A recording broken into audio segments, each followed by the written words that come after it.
La historia la escriben los emprendedores, los que practican, los que exploran con detalle sus creaciones. Saben enfrentar los problemas con decisión, mirando siempre adelante. No te detengas ante nada. Continúa como lo has hecho hasta ahora. Solo así podrás alcanzar tus objetivos, practicando. Comencemos estudiando los condensadores. Estos dispositivos son unos de los más comunes en cualquier experimento electrónico, y sus formas y tamaños son tan variables como sus aplicaciones, como podemos ver en esta comparación a simple vista. Si nosotros destapamos cualquier aparato electrónico, inmediatamente podremos localizar una gran cantidad de condensadores, de todos los tipos y capacidades, aplicados en las más diversas funciones. Sin embargo, y como ya mencionamos anteriormente, absolutamente todos los capacitores funcionan bajo un mismo principio, que es precisamente lo que explicaremos en este momento. Aquí tenemos la construcción básica de un condensador. Puede usted notar cómo se trata de una placa inferior, cubierta por un material aislante, esto es, que no conduce electricidad, y este a su vez está cubierto por una placa superior. Entonces nos encontramos un arreglo de dos placas metálicas separadas entre sí por un material aislante o dieléctrico. A cada una de las placas se le conecta unas terminales metálicas. Y la función de estas terminales es servir como entrada o salida de señales eléctricas. Estas señales tendrán un comportamiento especial debido a la peculiar construcción de un condensador.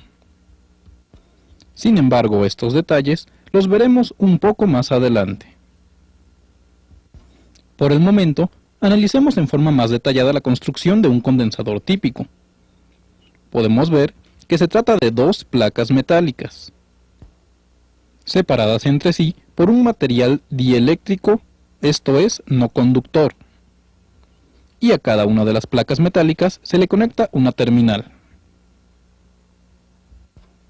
Si vemos la definición, encontraremos que un condensador es un componente cuya función es almacenar temporalmente un voltaje de DC aplicado a sus terminales. El símbolo del condensador es el que se muestra en pantalla. En el caso del condensador tenemos varios símbolos. Por ejemplo, el condensador polarizado, esto es, aquellos en los cuales sus terminales deben ser conectadas en cierto orden, tiene los símbolos a la izquierda, mientras que un condensador no polarizado tiene el símbolo que se muestra a la derecha. Esto nos permite identificar el tipo de condensador con solo verlo en el interior de un diagrama. Existen muchos tipos de condensadores. Sin embargo, los más comunes y usuales son los condensadores cerámicos, los de poliéster, los electrolíticos, los condensadores de tantalio y los de aceite. Veamos las características de cada uno de ellos. Los condensadores tipo cerámicos son, sin duda alguna, unos de los más utilizados en la actualidad. Se reconocen fácilmente por su forma de disco y por sus terminales colocadas en forma radial. Estos condensadores se construyen de la siguiente forma.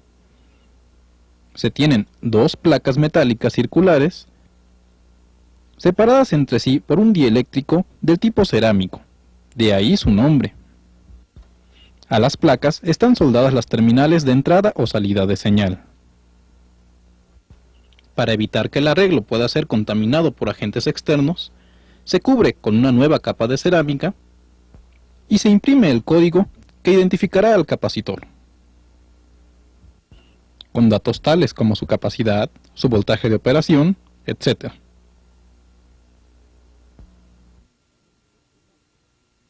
Por su parte, los condensadores de poliéster están construidos de una forma completamente distinta, aunque tienen el mismo principio de operación.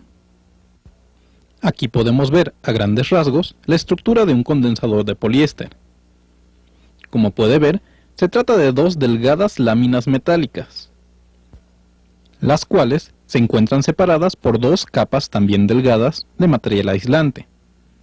Y en este caso el material es poliéster, de ahí su nombre.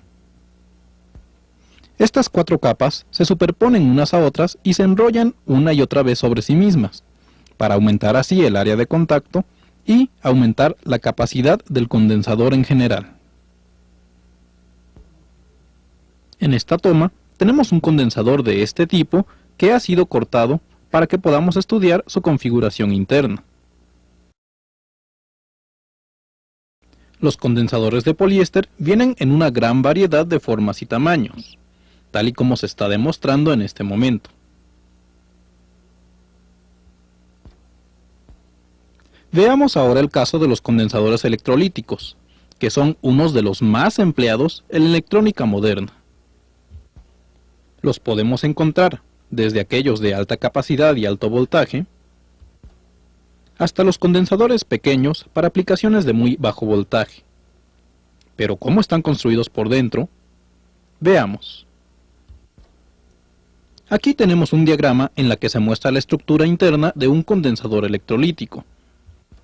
Puede apreciar las diversas partes que lo componen. El elemento externo, y lo que le da su apariencia tan peculiar, es la carcasa o bote metálico, que sirve como terminal negativa. Dentro de este bote está contenido el electrolito, que es el material aislante en el cual se almacenan las cargas eléctricas. Este material es precisamente el que da nombre a este tipo de condensadores. En la parte central del bote metálico encontramos el electrodo positivo. Y para separar a este electrodo del resto del bote metálico y para evitar que se derrame el electrolito, existe un aislante.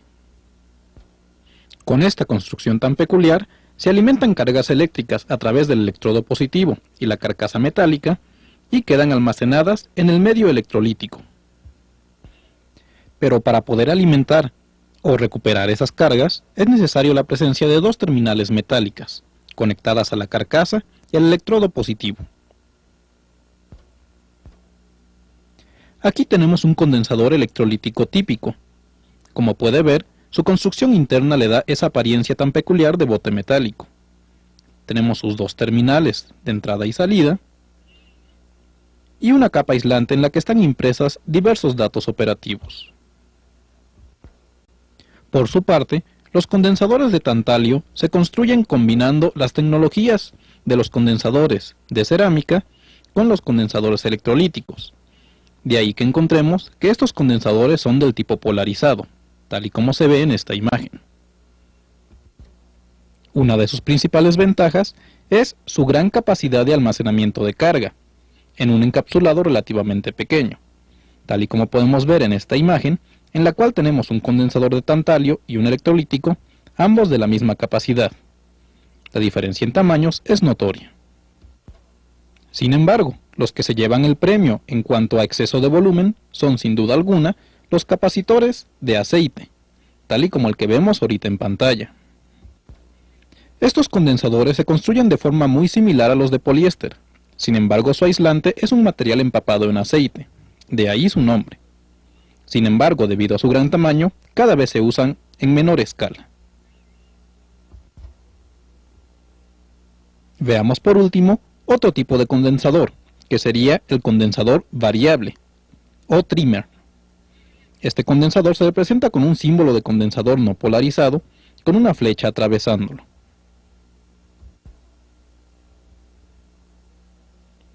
En pantalla aparecen 2 condensadores de este tipo de los más usuales.